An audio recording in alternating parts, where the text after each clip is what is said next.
Pseudocide. Did Michael Jackson fake his death to save his life?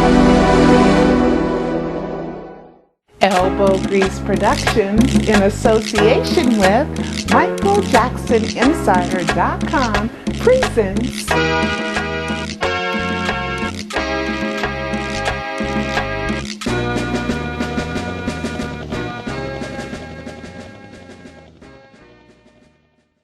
And Michael Amir told Alberto Alvarez, who was on the side in the trailer, to go check on Michael, and he wanted to make sure it was okay to go upstairs, which they were not allowed upstairs, and so he said yes. And Alberto Alvarez walked in, and Dr. Murray asked him, does anyone in here know CPR? It's just, how could a cardiologist not know CPR? It's the most ridiculous thing I think I've ever heard in my life, that a cardiologist does not know CPR. I looked up a cardiologist. A cardiologist is first finishes med school, so he's already a doctor, and then he has to do 3 or 4 more years in the study of the heart, the valves, the blood, and all that stuff to be a cardiologist. So a cardiologist is a highly educated person, and for someone of his caliber to not know CPR is just unbelievable. And then so Alberto starts pumping Michael his chest. And Dr. Murray gives him CPR. And then Alberto testified that Dr. Murray said, it's unbelievable. I don't mind giving Michael mouth-to-mouth resuscitation because he's a friend.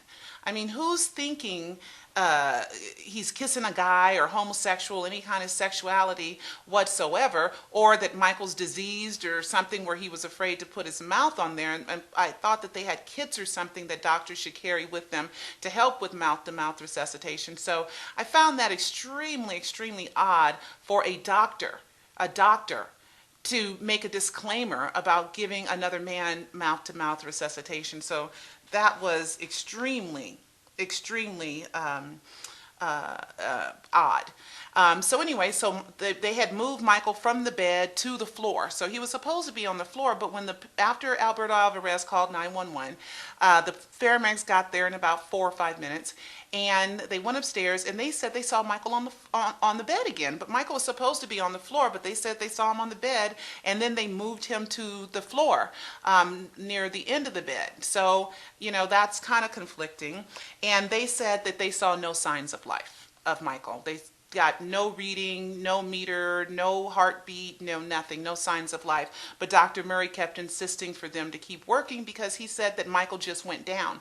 So the paramedics know if somebody just went down within a few minutes that they have the equipment and they have the training to bring them back to life. But nothing happened. So that was extremely strange. The paramedic also said that by the looks of Michael, he looked like he'd been dead for 20 minutes to an hour. And he said Michael looked like a cancer patient who was very thin, a hospice patient. Hospice, which means that somebody, you know, they're going to die within, you know, less than a month. And so someone's there to make their dying easy. And we know that Michael taped most of This Is It on the 23rd and 24th. And yes, Michael was thin, but Michael was always thin. And I saw Michael at the end of the 2005 trial. For everybody who doesn't know that I covered the 2005 trial, at the very end, Michael was extremely skinny because he was scared and he wasn't eating. And I didn't see that type of frail or thinness on This Is It. So that's a contradiction. But he said he didn't even know it was Michael. The way he found out that it was Michael Jackson was because the name came up. Now, there was a black paramedic that was also there, and he said, in all fairness, that he did know it was Michael Jackson. And I don't know if he knew because he already knew Michael lived there. They didn't elaborate how he knew that it was Michael Jackson. Now, the ambulance photo, which is something that's been very controversial. Even Brian Oxman, Joe Jackson's longtime attorney, said that it was fake, and we all think it's fake, and we showed pictures and proved that it's fake. The paramedic, he had told us that it was pandemonium when they were pulling out the driveway, and tour buses and paparazzi and fans and media were all there. And he said he saw one guy go to the ambulance and take a photograph from inside the ambulance. And I thought that was odd that he would bring that up. But if you look at the ambulance photo, you cannot see their faces. I mean, how convenient is that? You can't even see what they look like because their head is turned. So if the picture is taken from over here, and he said he saw the guy take the picture, then why is his head all the way turned like this? And then the other guy who's supposed to be in there, you can only see his arm. You can't see his face whatsoever. So I thought that that was convenient because it would have been nice to see the guys testify in the last photo of Michael Jackson. That would have cleared some things up for us. So enough on that. Now, also the black guy did say that he was the one that was pumping air into Michael Jackson's mouth in the ambulance, but we see that this guy definitely is not black that's pumping the air, and he's definitely not bald, so there's another contradiction there. Now, Kenny Ortega did say that the illusion starts tomorrow, and this was what Michael told Kenny Ortega, one of the last things he said the night of the 24th, and he asked Kenny if he was happy, and Michael said, well, he was looking forward to the illusion starting tomorrow. Now, a lot of people think Michael, disappeared instead of died. Well, the illusion, folks, was about Michael disappearing from a bed. I mean, how coincidental is that? That they were going to start a scene the next day with the song Dirty Diana where Michael was in the bed and then he disappears and then he comes back somewhere else on the stage at a later time. So, that's extremely odd that Michael died in a bed and that some people think he disappeared, but we'll wait to hear more on that. Also, Michael Amir, he said that the children were very, very calm. Not very, very calm. He said the kids were calm because he was the one that put them in the car because he had drove there. So by the time he was there, got there from downtown LA, like an hour had passed. Almost an hour had passed from when he first got the phone call that Michael was in distress. So he got there and he gathered up the children and he said it wasn't so bad because they really didn't know what was going on. Kai Chase says that they prayed together and that Prince went upstairs. And Alberto Alvarez, in some very emotional testimony, which almost made me cry as well, said that Paris was crying and said, "Daddy." And I heard that Catherine, started crying, and me too. I was in the media overflow room and it brought tears to my eyes too, thinking of, a little girl losing her father.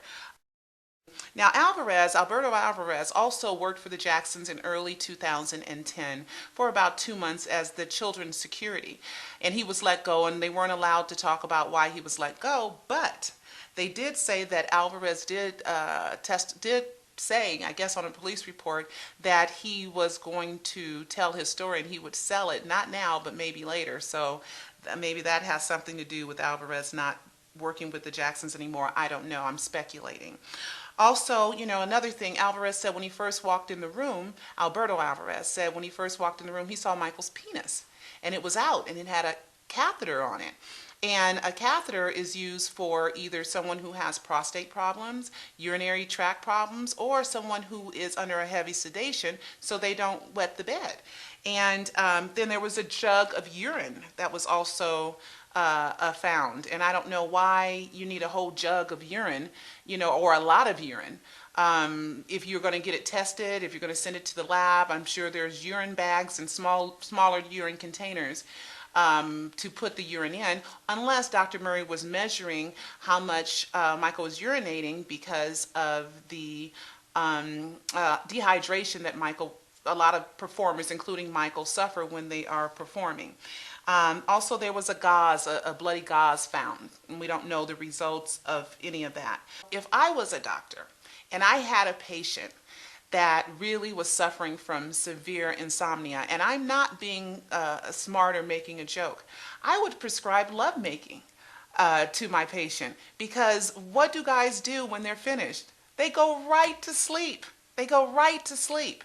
And I couldn't imagine, and maybe that's one of the reasons why, if Michael was addicted to propofol, maybe that's one of the reasons why he didn't have what we call a living girlfriend or a wife, because how are you going to explain something like that to someone, that I fall asleep on propofol?